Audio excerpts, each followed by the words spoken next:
आज जो टॉपिक शुरू करना है बेटा हमें, उस टॉपिक का नाम है कोऑर्डिनेशन केमिस्ट्री। अब आप ये सोचेंगे कि कोऑर्डिनेशन केमिस्ट्री क्या होता है। तो कोऑर्डिनेशन केमिस्ट्री, इसका एक और नाम है कॉम्प्लेक्स कंपाउंड। ये डिफरेंट टाइप के सॉल्ट होते हैं। तो इसको समझाने के लिए मैं आपको बताता हूँ क्या क्या टाइप के सॉल्ट होते हैं। सबसे पहले अपन सॉल्ट समझते हैं। सबसे पहले अपन समझते हैं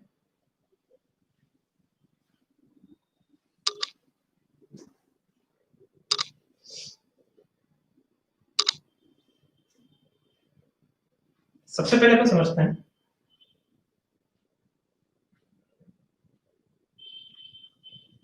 सिंपल सॉल्ट।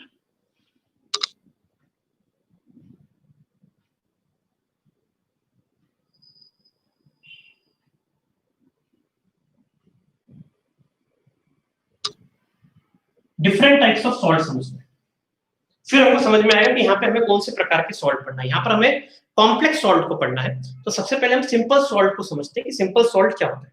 ठीक है, सिंपल सॉल्ट का कोई भी एग्जांपल ले लीजिए। Cu, CO3,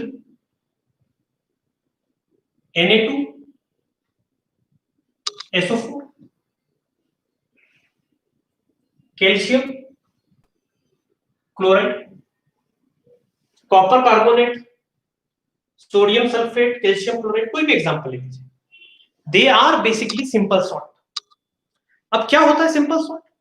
सिंपल सॉल्ट वह सॉल्ट होता है जो कि पानी में जाने के बाद, जब इसे पानी में हम डिसॉल्व कर देते हैं, जब ये पानी में चला जाता है, तो पानी में जाने के बाद ये सिर्फ एक ही प्रकार का केटायन और एक ही प्रकार का एनायन जनरेट करेगा।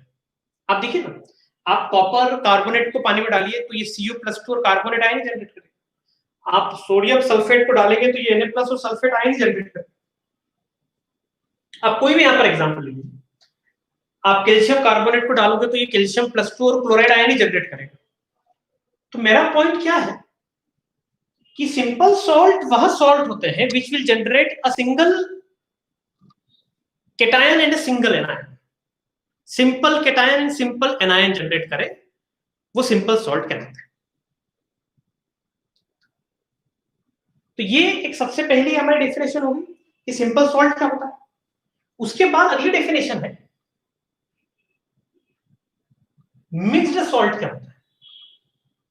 अब अपन ये समझते हैं कि what is mean by mixed salt. ठीक है, मिक्स्ड सॉल्ट का पहला एग्जांपल मैंने आपके सामने लिख दी, CaOCl2। ये मैंने आपके सामने मिक्स्ड सॉल्ट का एग्जांपल लिख दिया। मतलब यह पानी में जाकर इस तरीके से टूटेगा, कैल्शियम+2 OCl- और साथ में आगे Cl-। इस तरीके से पानी में जाने के बाद ये तीन चीजों में टूट जाएगा। एक तो कैल्शियम आयन, एक OCl- आयन, एक Cl-। तो कोई आपसे ये पूछता है कि भाई मिक्स्ड सॉल्ट क्या होता है, तो आप कहेंगे मिक्स्ड सॉल्ट वह सॉल्ट होता है जो पानी में जाकर एक केटायन या दो एनायन बनाता है, या दो केटायन और एक एनायन बनाता है। मतलब सिंपल सॉल्ट जैसा इधर केटायन और एक एनायन एक तो होना चाहिए, पर जो दूसरा पार्ट है वो एक से ज्यादा होना चाहिए। इधर cation and anion is more than one. ठीक है, इसका इसको पता है इसको क्या बोलते हैं? इसका नाम है ब्लीचिंग पाउडर। इसे ब्लीचिंग पाउडर कहते हैं।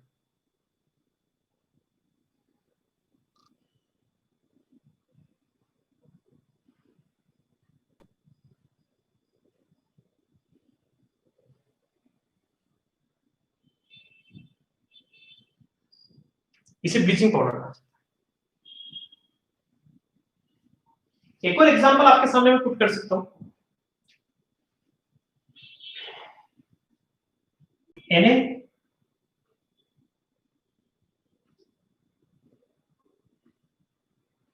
NH4, HPO4 डॉट H2, इसे कहा जाता है माइक्रोकॉस्मिक सॉल्ट।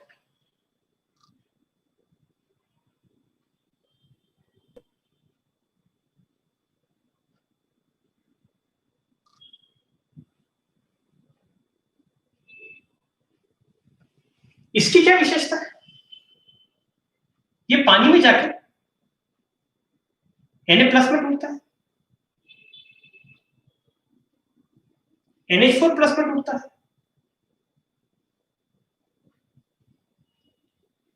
HPO4- में टूटता है। ये पानी में जाके इन 3 कंपोनेंट पे जाके टूट जाता है। ब्लीचिंग पाउडर देखिए एक कैटायन जनरेट करता है और 2 एनायन जनरेट करता है, और वहीं आप माइक्रोकॉस्मिक सॉल्ट देखेंगे तो 2 कैटायन जनरेट करता है और 1 एनायन जनरेट करता है। तो फंडामेंटली ये दोनों ही मिक्स्ड सॉल्ट के एग्जांपल है। ठीक है, ये मिक्स्ड सॉल्ट हो गया। अब मिक्स्ड सॉल्ट के बाद हम डबल सॉल्ट की बात करें कि डबल सॉल्ट क्या होता है। ठीक है, तो डबल सॉल्ट की कभी हम बात करें तो यह लिखता हूं,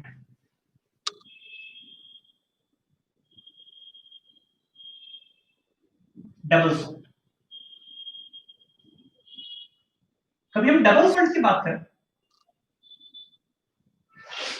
तो डबल सॉल्ट ऐसे होते हैं जो पानी में जाके 2 सॉल्ट देंगे, मतलब सिंपल सॉल्ट को डबल कर दो, जैसे मोर सॉल्ट का एग्जांपल है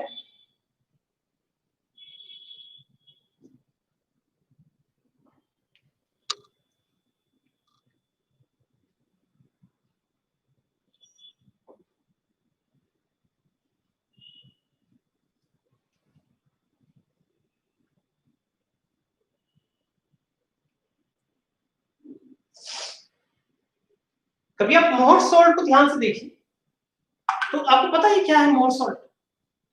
ये एक सिंपल सॉल्ट है, ये दूसरा सिंपल, 2 सिंपल सॉल्ट से मिलकर बन गया मोर सॉल्ट, इसका इसी से बोलते हैं मोर सॉल्ट।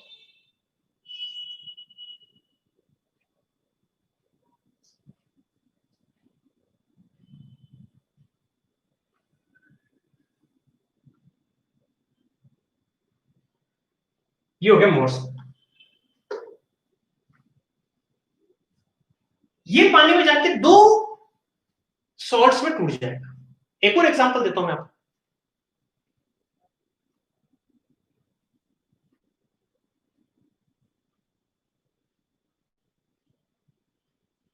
मोर सॉल्ट के साथ एक और एग्जांपल आपके सामने है, पोटाश एलम।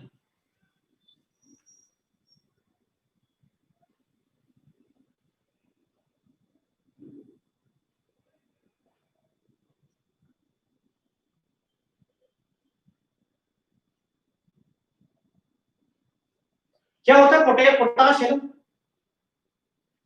तो ये पोटेशियम और एल्यूमिनियम से मिलकर बना है, मतलब इसे कंपोनेंट है।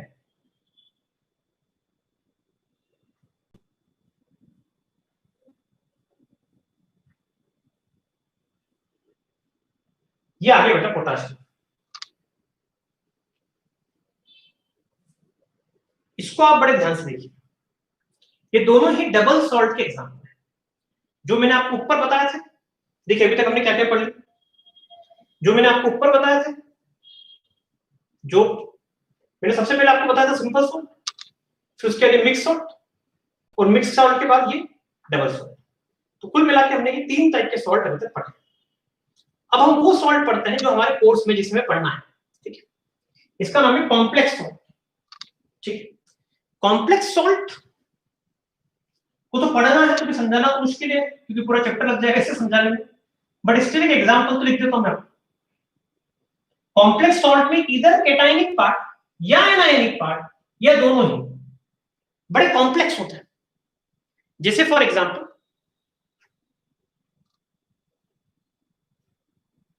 K4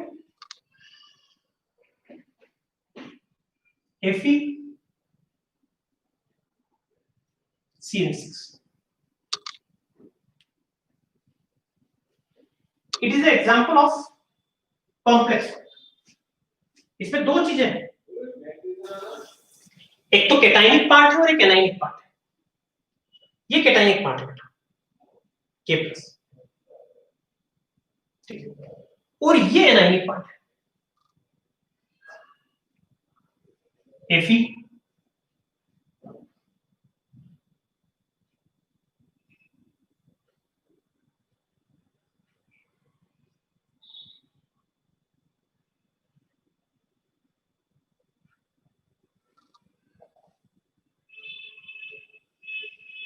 ये कॉम्प्लेक्स है। इसमें जो एनाइनिक पार्ट है वो कॉम्प्लेक्स है, केटाइनिक जो है वो सिंपल है। तो केटाइनिक part is simple, anionic part is complex. तो चलिए इतना आपको लिखना है, ठीक है। तो चलिए शुरुआत करते हैं, लिखिए। चैप्टर का नाम है कोऑर्डिनेशन कंपाउंड, उसमें लिखिए हेडिंग, हेडिंग लिखिएगा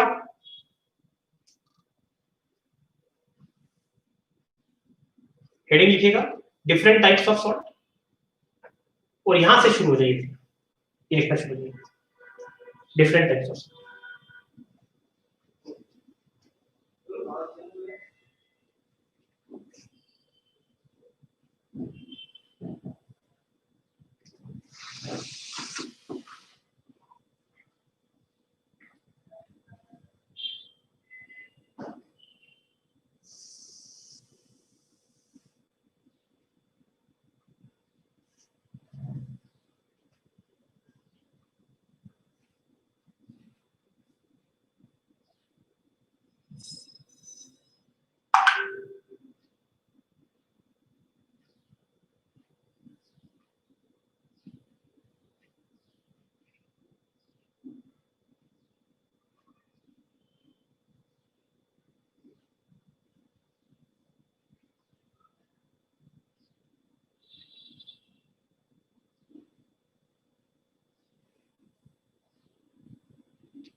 ऊपर कर दो थोड़ा सा,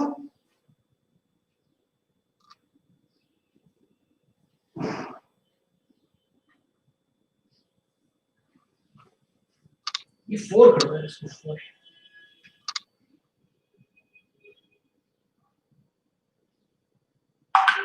खैर मोड ऑफ क्रिस्टलाइजेशन कभी कभी अलग अलग भी हो सकता है।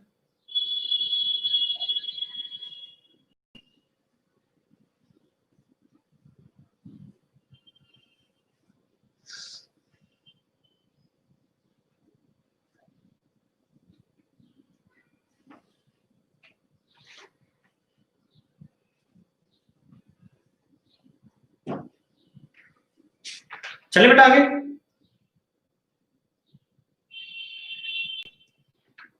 चलिए आगे चलते हैं।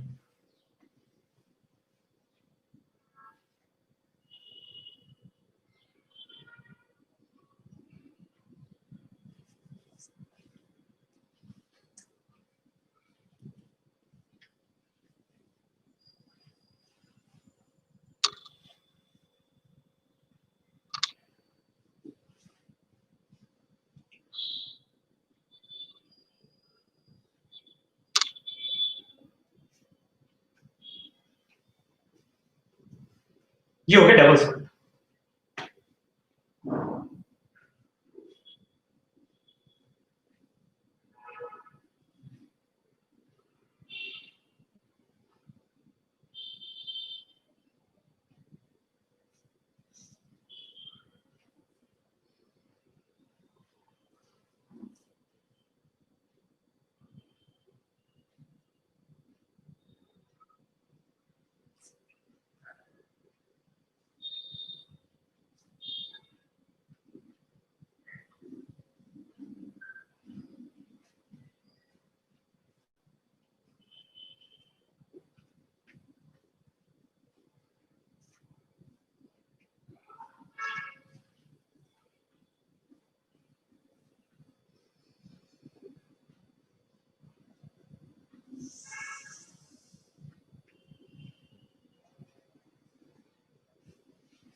चलिए यहां पर क्या है मैं आपको बताता हूं, देखिएगा। ये जो एफी है, इस एफी को देखिए आप ध्यान से, ठीक है। इस पूरे में इस एफी को कहा जाता है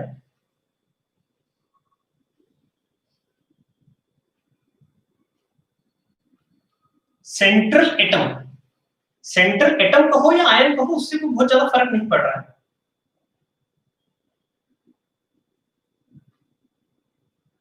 ये सेंट्रल, ये जो है इसे कहा जाता है लिगेंड।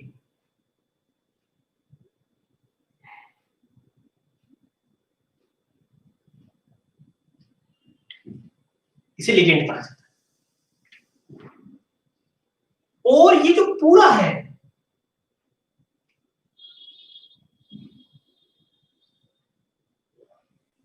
इसे कहा जाता है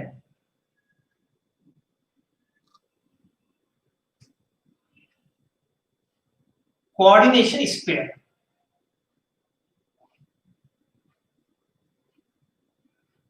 इसे कोऑर्डिनेशन स्फीयर कहा जाता है।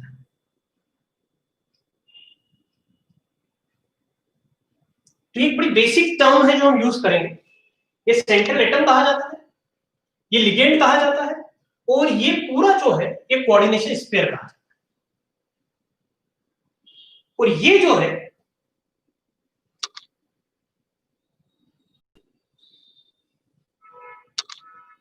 ये कहा जाता है आउटर स्फीयर। इसे हम आउटर स्फीयर कहते हैं। ये इसका एक और नाम है आयोनाइजेबल स्फीयर।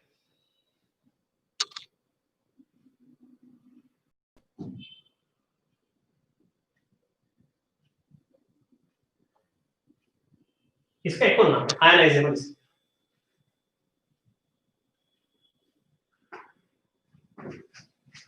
तो इस तरीके से ये कुछ बेसिक टर्म्स हैं जो कि हमें कॉम्प्लेक्स कंपाउंड से रिलेटेड टर्म्स है, जो कि हमें पता होनी चाहिए, याद होनी चाहिए, और इसका आगे हम यूज करेंगे। सेंट्रल एटम क्या होता है, लिगेंड क्या होता है, कोऑर्डिनेशन स्फीयर क्या होता है, आउटर स्फीयर क्या होता है, आयनाइजेबल स्फीयर क्या होता है, ये सब पता होना चाहिए। ये लिखिए फिर और आगे चलते हैं।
चलिए आगे।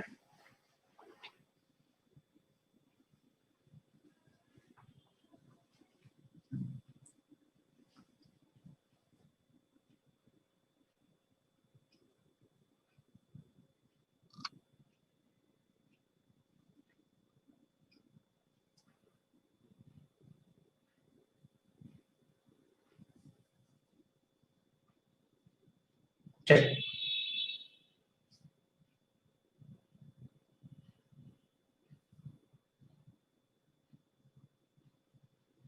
मान लीजिए मैंने लिखा यहां पर K4 FeCN6,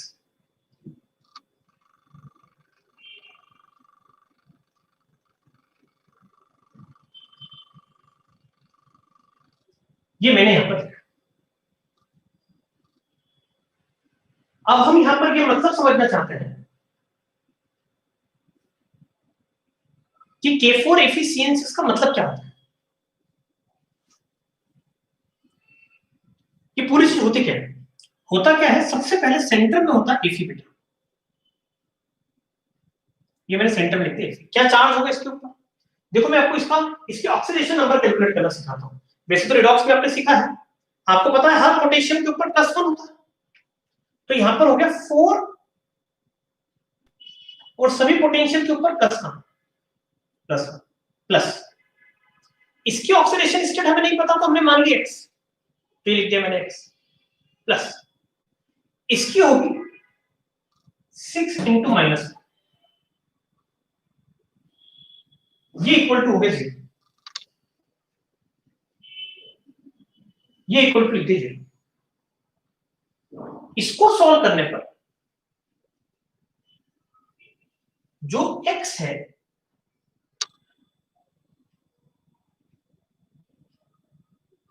वो 2 के बराबर है। कितना आ गया इसको सॉल्व करने पर x 2 के बराबर है। तो यहां पर ये जो 2 है ये Fe की ऑक्सीडेशन स्टेट है, तो इसलिए मैंने यहां पर लिखा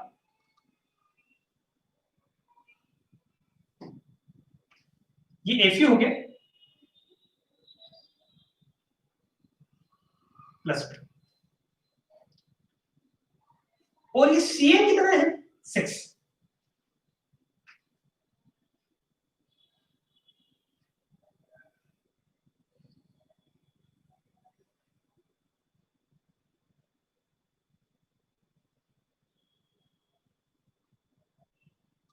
ये Cn6 है, तो ये मैंने Cn बना दिया।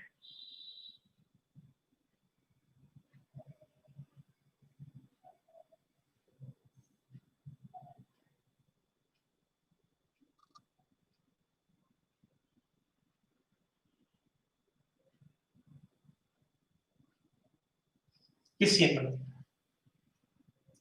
ये Cn को कहा जाता है लिगेंड। ये क्या होता है, इनके पास होता है लोन पेयर बेटा, ये लोन पेयर इसके एम्प्टी ऑर्बिटल में देते हैं। मतलब कोई आपसे इन्हें क्या कहा जाता है, इन्हें कहा जाता है लिगेंड, मैं बाद में लिख दूंगा लिगेंड। ये इसके सेंट्रल एटम में अपना लोन पेयर देता है, इस पूरे को कहा जाता है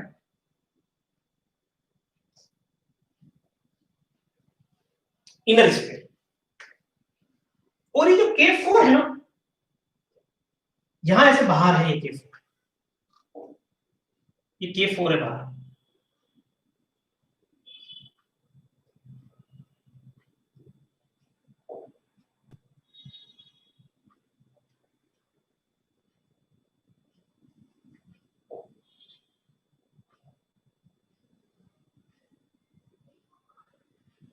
ये K4 बाहर है और ये हो गया आउटर स्पेयर।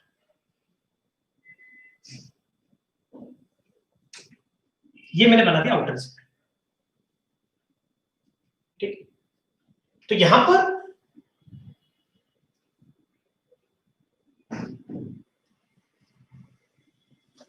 इसे कहा जाता है इनर स्पेयर।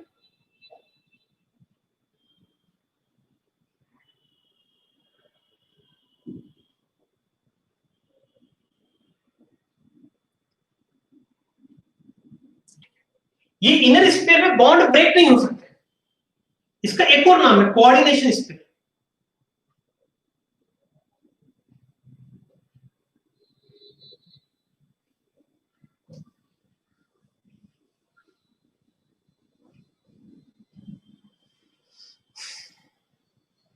और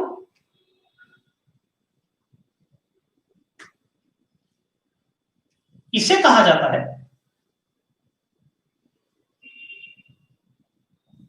आउटर स्पेयर। और इस आउटर स्पेयर का एक और नाम है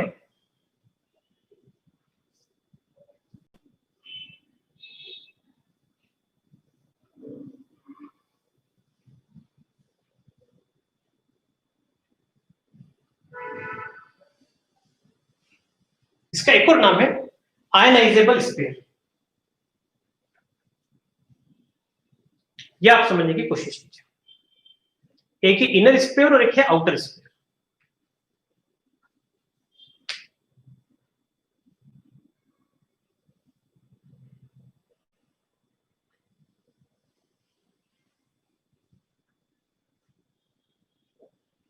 आयनाइजेबल इसलिए कहा जाता है बेटा क्योंकि ये धीरे से आयंस जैसे पानी में डालोगे तो ये तीनों ये चारों के प्लस पानी में चले जाएंगे। ये चारों के प्लस पानी में चले जाएंगे।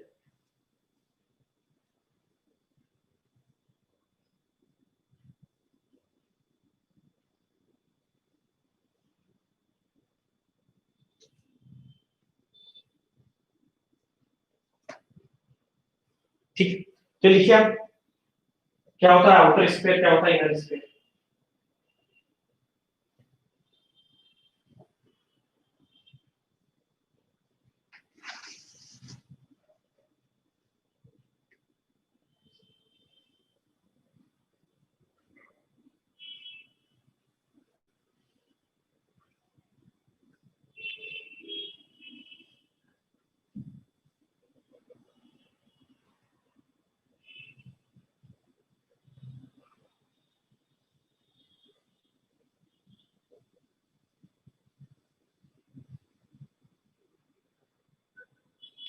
इन्हें लिगेंड कहा जाता है।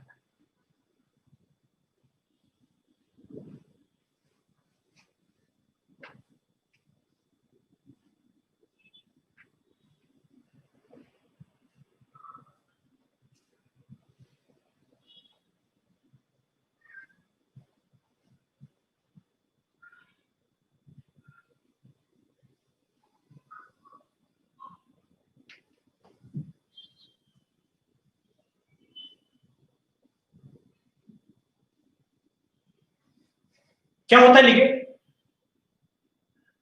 तो लिगेंड, लिखिए इस बात को, ligand is a species which donate lone pair. Ligand is a species which donate lone pair to empty orbital of central atom. To empty orbital of central atom.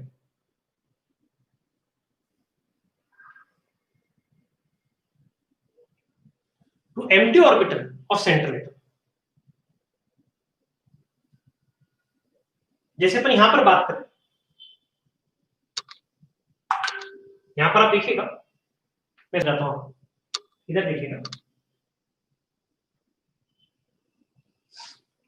ये है Cn नेगेटिव,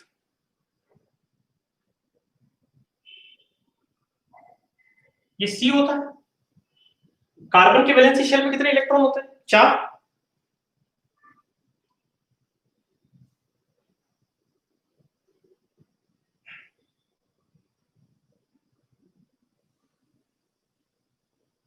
इसके ये 4 electron मेरे,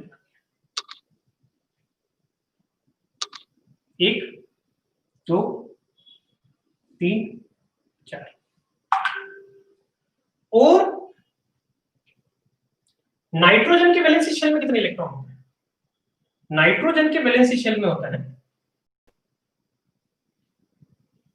nitrogen के valency shell में होता है 5, और उसके ऊपर एक नेगेटिव आ गया, तो ये देखो नेगेटिव आ गया, 6 इलेक्ट्रॉन हो गए, और उसके पास कभी 6 इलेक्ट्रॉन होगा, तो ये रहे 1 2 3 4 5 6। तो Cn नेगेटिव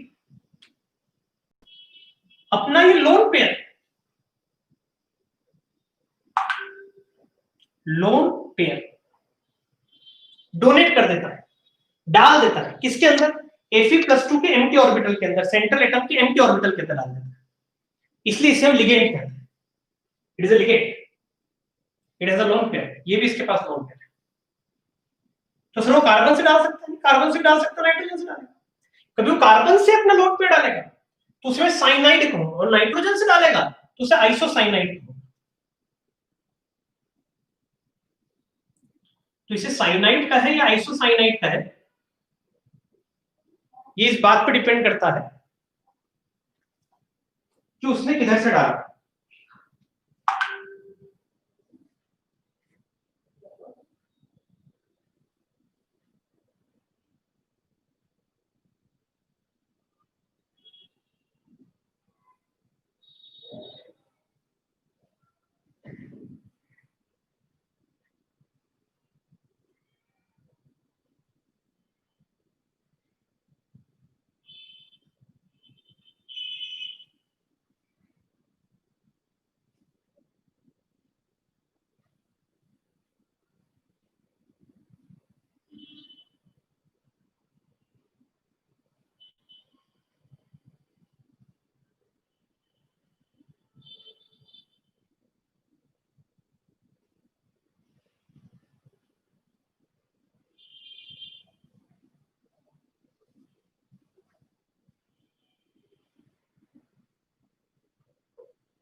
ठीक है, तो लिगेंड की डेफिनेशन में लिखी, which donate lone pair to center atom, it is a ligand.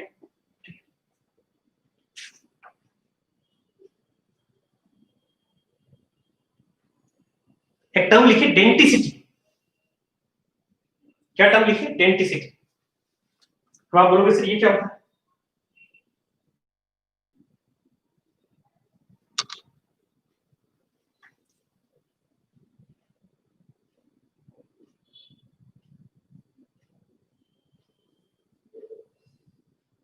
Denticity, denticity का मतलब होता है बेटा, it is defined for ligand.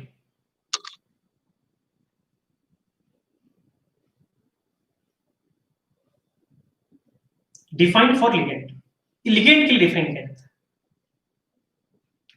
क्या होता है denticity? It is defined for ligand, number of lone pair donate by any species.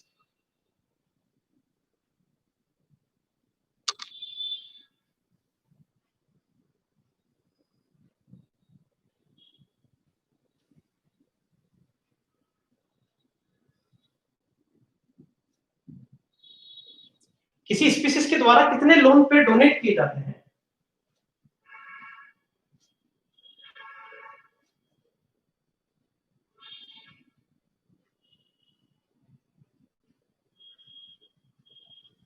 जैसे जैसे अपन यहां बात करें, इस एग्जांपल की बात करें, यहां पर जो एग्जांपल इसकी बात करें, ये मोनोडेंटेड है, क्योंकि जब देगा तो ये एक ही लोन पेयर देगा। हाँ, ये बात अलग है कि इधर से भी दे सकता है, इधर से भी दे सकता है, पर it is an example of monodentate ligand because it can donate. ऐसा नहीं हो सकता दोनों एक साथ दे सकते, इट इज नॉट पॉसिबल। ये दोनों एक साथ देना ये पॉसिबल ही नहीं है। अब आप बोलोगे दोनों एक साथ देना क्यों पॉसिबल नहीं? तो देखो बेटा, दोनों एक साथ इसलिए पॉसिबल नहीं है,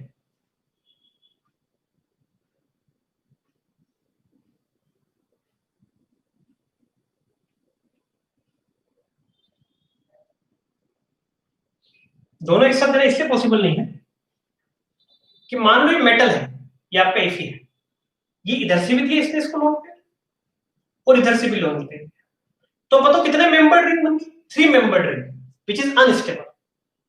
तो ये एक अनस्टेबल 3 मेंबर रिंग बन गई, तो इसे दोनों जगह से देना पॉसिबल नहीं है। जनरली 5 to 7 की जो रिंग होती है they are considered to be stable, unstable, तो इसलिए it is example of monodentate ligand.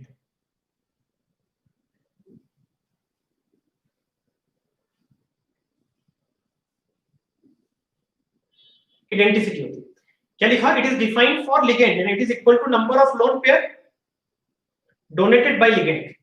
ठीक है, एक लिगेंड कितने लोन पेयर देता है वो उसकी डेंटिसिटी कहलाती है।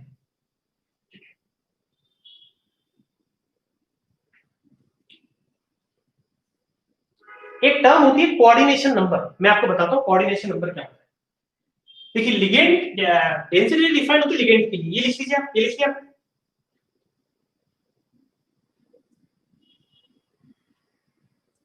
कोऑर्डिनेशन नंबर डिफाइन होता है इसके लिए। यहां पे देखिए Fe+2 की अपन बात करें तो इसने भी लोन पेयर दिया, इसने भी लोन पेयर दिया, इसने भी दिया, इसने भी दिया, इसने भी दिया, इसने भी दिया, तो 1 2 3 4 5 6 6 लोगों ने लोन पेयर, अब 6 जगह से इसको लोन पेयर मिला है, तो इसका कोऑर्डिनेशन नंबर हो जाएगा 6, it's coordination number is 6. So coordination number is defined for,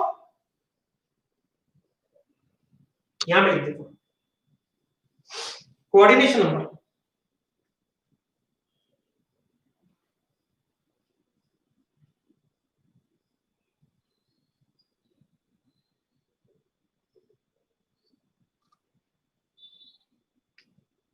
coordination number defined for central atom.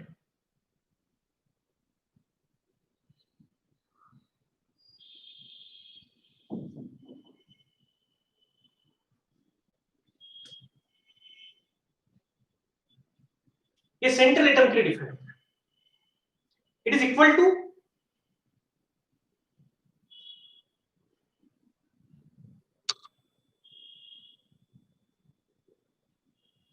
It is equal to number of lone pair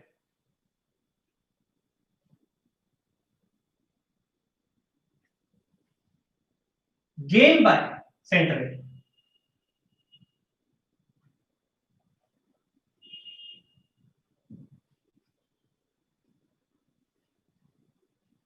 ये होता है कोऑर्डिनेशन.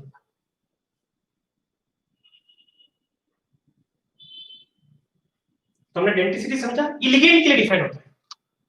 डेंसिटी जो है वो लिगेंड के लिए डिफाइन होता है, और ये जो है सेंट्रल एटम के डिफाइन होता है. दोनों में अंतर, ये सेंट्रल एटम के डिफाइन होता है कोऑर्डिनेशन. सेंट्रल एटम को कितने लोन पेयर मिले, ये है कोऑर्डिनेशन.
चलिए अब अलग थोड़ा सा टॉपिक और आगे बढ़ाते हैं, ठीक है. चलिए आगे चलते हैं.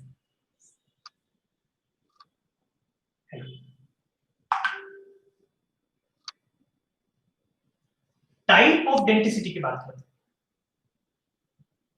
किसकी बात करते हैं बेटा? Type of density.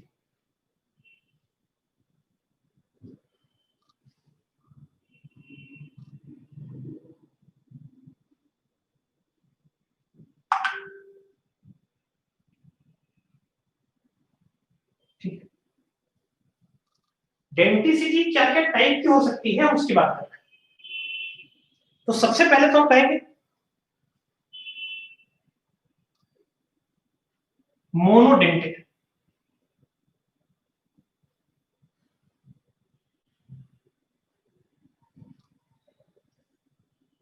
मोनोडेंटेड का मतलब क्या होता है?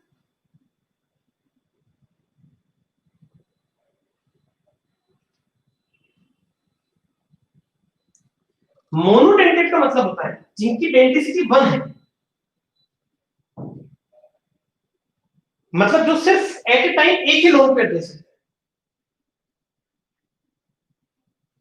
There are not many example of this. OH negative, O -2, Cl negative, Br negative, NH3. So they are the lot many example we have. सब हम देखेंगे भी आगे, बट अभी कुछ छोटे से एग्जांपल मैंने आपके लिए लिए. यहाँ पर इसके पास लोन पेयर होता है नाइट्रोजन के पास, ये अपना एक लोन पेयर यहाँ से ले सकता है, या Br के पास लोन पेयर होता है, या Cl के पास लोन पेयर होता है, या O-2 के पास लोन पेयर होता है, या O के पास लोन पेयर होता है. तो जो सिर्फ अपना एक ही लोन पेयर डेनोट करते हैं ऐसे लिगेंड को मोनोडेंटेट कहते हैं. वैसे होता है डाइडेंटेट या बाइडेंटेट.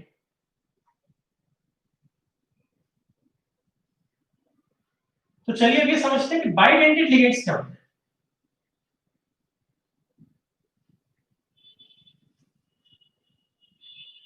बाइडेंटेड वह लिगेंड होते हैं जो एक साथ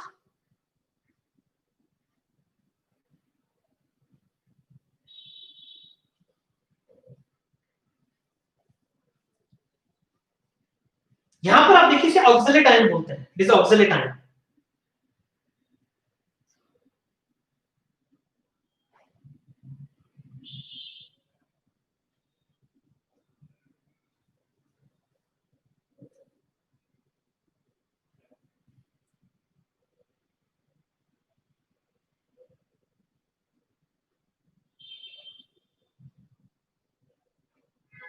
इट इज ऑक्सलेट आयन.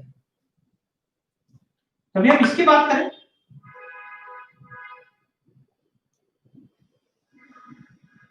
तो मान लीजिए मैंने एक सेंट्रल ये मेटल लगा दिया,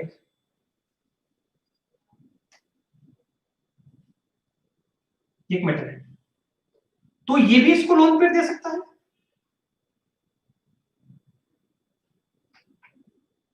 और ये भी इसको लोन पेयर दे सकता है.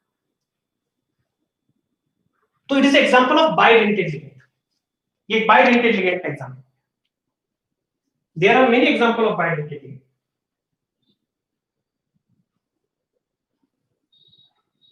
अनदर एग्जांपल,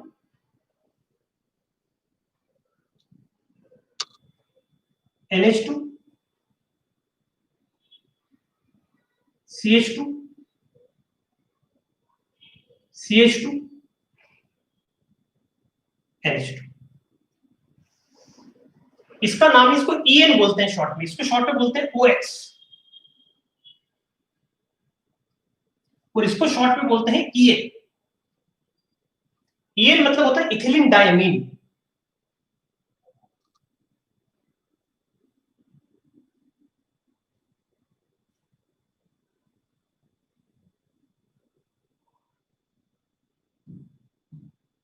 इथिलीन डायमीन क्या होता है? ये होता है NH2,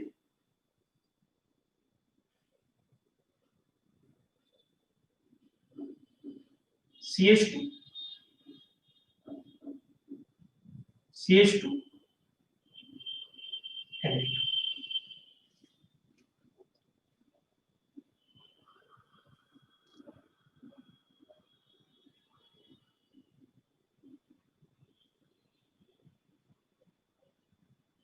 ये M है.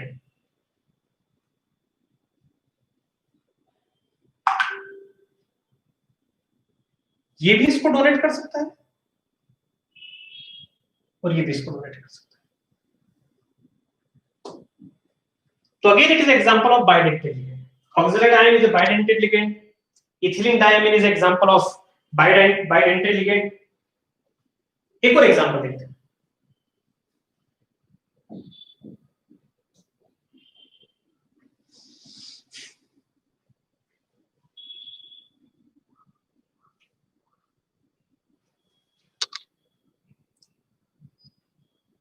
NH2, CH2,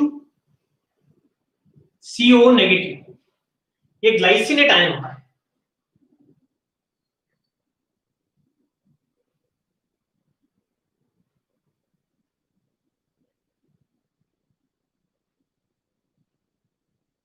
glycinate ion. ये लिखा NH2,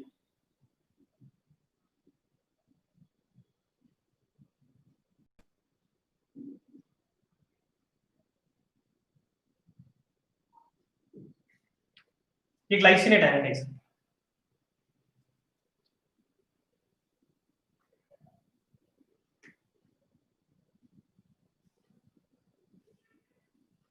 ये भी लोन पेयर देता है, ये भी lone. So these are examples जो मैंने आपके सामने बताए हैं। और भी एग्जांपल मैं आपको बताऊंगा बायडेंटेड लिगेंड। ऑक्सलेट आयन, इसको जीएलवाई बोलते हैं, इसको शॉर्ट में क्या बोलते हैं? जीएलवाई। जीएलवाई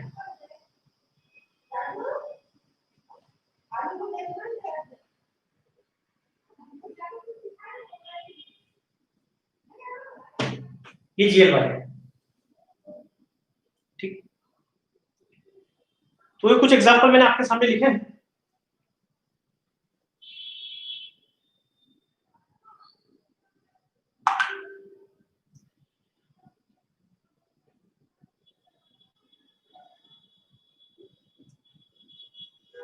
चलिए इसके बाद फिर अपन कल से शुरू करते हैं, आज इतना ही करते हैं। Good bye for now.